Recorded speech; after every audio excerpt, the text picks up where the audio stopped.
Hello mga ka-DIY, welcome to my channel Rogin DIY TV Mix. Ayan mga ka-DIY, for today's video mga ka-DIY, mayroon tayong DC motor. Ayan, itong electric pan na to mga ka-DIY, sira na siya at hindi na gumagana. Tapos palitan natin yan ng DC motor at gawin nating solar ceiling fan yan mga ka-DIY, no? So ngayon kakalasin muna natin yung ilisi at tatanggalin natin yung motor nya, dahil ayan, tanggal natin yan dahil papalitan natin ng DC motor na to para maging solar. So yan mga ka-DIY, no? Yan, natanggal na natin yung kanyang motor at ito na ipapalit natin. Ayan, ganyan siya, DC motor. Iipitin lang natin yan dyan para ma-connect na natin. At ito namang anual mga ka-DIY, no? Tanggalin natin tong winding para hindi na natin kailangan yan. At yung ano yan, patimbang na natin yan mga ka-DIY, no? Pakilo na natin yan dahil sira na yan, pumutok na yung ano yan, fuse, tapos may putol na yung wire. So dito tayo mga ka-DIY, no? Ayan, kakabit na natin yan dyan. So yan, tatanggalin muna natin yung kanyang bearing. Ayan, self-align bearing yan. Tatanggalin muna natin yan para magkasya yung ating motor. Ayan, ganyan lang siya. Oo, simple lang mga ka-DIY, no? Ayan, tapos pwede na siyang isalpak dyan dahil wala na yung harang. Ayan. Ayan, dito naman mga ka-DIY, tatanggalin lang natin yung kapasitor kasi hindi natin kailangan yung kapasitor. Ang kailangan lang natin yung wire nya para i-connect natin dun sa DC motor. Ayan, tanggalin muna natin yung kapasitor nito. Ayan, no? Yan, puputulin lang natin yan dyan. Tapos idudugtong na rin natin, no? Gamitan lang natin yan ng cutter para maputol. Ito mga ka-DIY, tanggal na yung kanyang kapasitor. So hindi na natin kailangan yan dahil idudugtong lang natin yung mga wire dyan papunta sa motor. At gagamit lang tayo nito guys, no? Quick connect na siya para hindi na tayo maglagay ng tape. Ayan, saksak mo lang yan dyan mga ka-DIY, no? At okay na yan, mabilis lang ikabit. Maganda rin kasi gamitin to guys, no? Para hindi na tayo mahirapan. Ayan, ayan, ganyan lang siya, sinasaksak lang. So okay na siya. Pag naisaksak mo na yung apat na wire dyan, no? Magkakadugtong na yan. So hindi na natin kailangan ng tape. Ayan, mayroon na tayong wire. Take your membership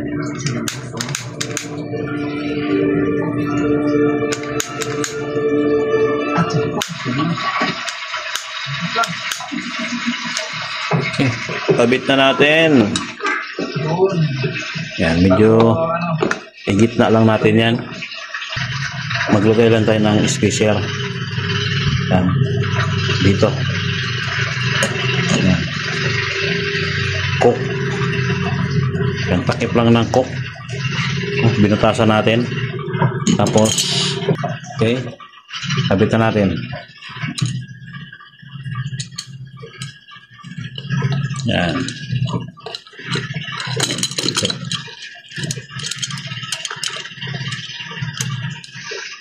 Para spacer, para ito hindi masyadong lalabas yung tarugo na yan.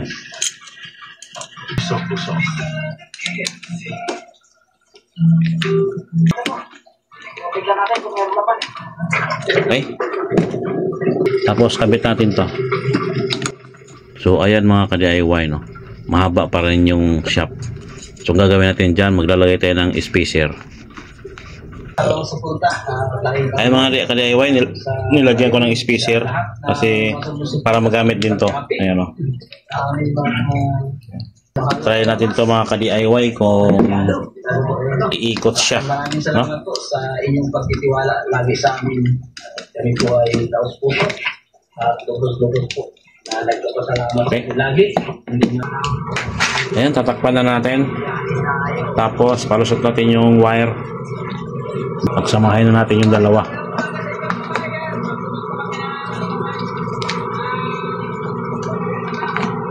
Yan. Nawa ay lalo pa po kayo magpalain dahil sa ng biyaya. Alam po namin hindi lang kami ang nabibiyayaan sa So, ayan, kapitan natin to. Ng konti, no? Nilagyan. shoutout sa nabilang po niya. Hindi na po ulit. Sila Jason. Ay, lagay natin Sila Jason.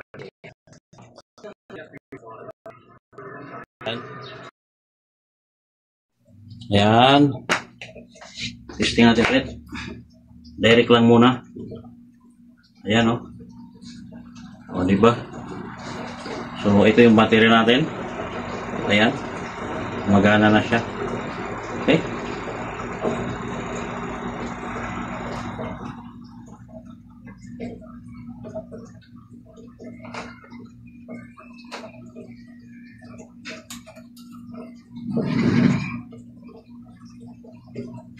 Tignan natin mga ka-DIY.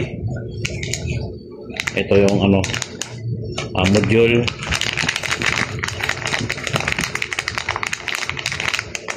Module switch. Ayan. Para pwede siyang humina, pwede rin siyang lumakas. Ayan, o.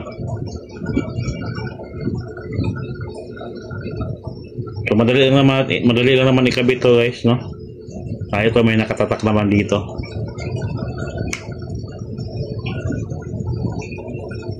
Ayan. Ito may motor. Ayan. Positive, negative. Tapos ito yung battery. 4.5 hanggang 35 volts. So 12 volts, kaya na. Pwede na siya. 12 volts ang ating battery. So 4.5 volts hanggang 35 volts. So ito yung motor na positive, negative, no? Ayan. Tapos ito yung sa battery. So yung sa battery dito, guys, kailangan hindi mabaliktad. Kasi pag nabaliktad siya, yung positive, negative, pag nabaliktad, masisira to. Masisira siya. So ayan, kabit natin. Kabit natin ang linya. Baba lang natin yung camera. Ayan. Kabitan natin sa linya. Ito yung sa motor. Ayan, ito yung power ng motor, no?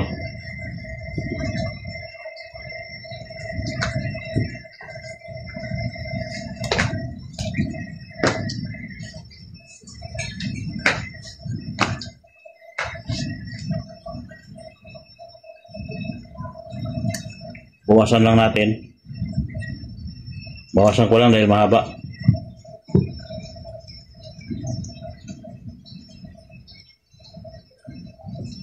Ayan. So, mga ka-DIY, no, madali lang naman siya ikabit. Dito. Ito yung sa motor, no? Ayan, motor.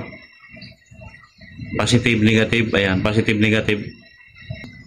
Ayan, kabitan natin. Ito yung positive. Sa mga ka-DIY, yung motor naman wala namang delikado. Yung dito lang sa ano, sa battery lang niya, kailangan hindi mabaliktad dahil masisira itong module. Ayan, nakabit na natin. Kapit siyang kabila.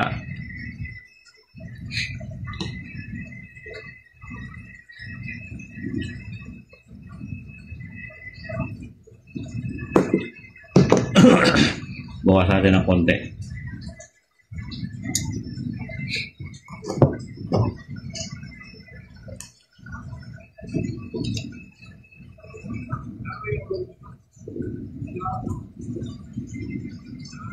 I don't know.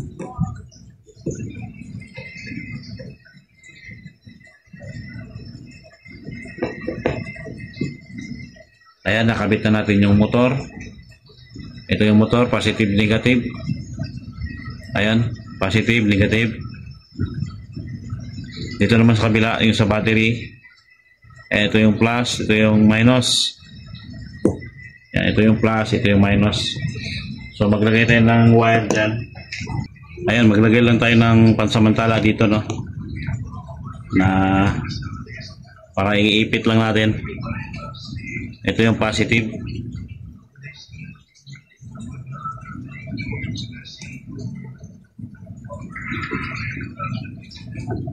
Maglagay lang tayo ng mixing wire para pang testing lang.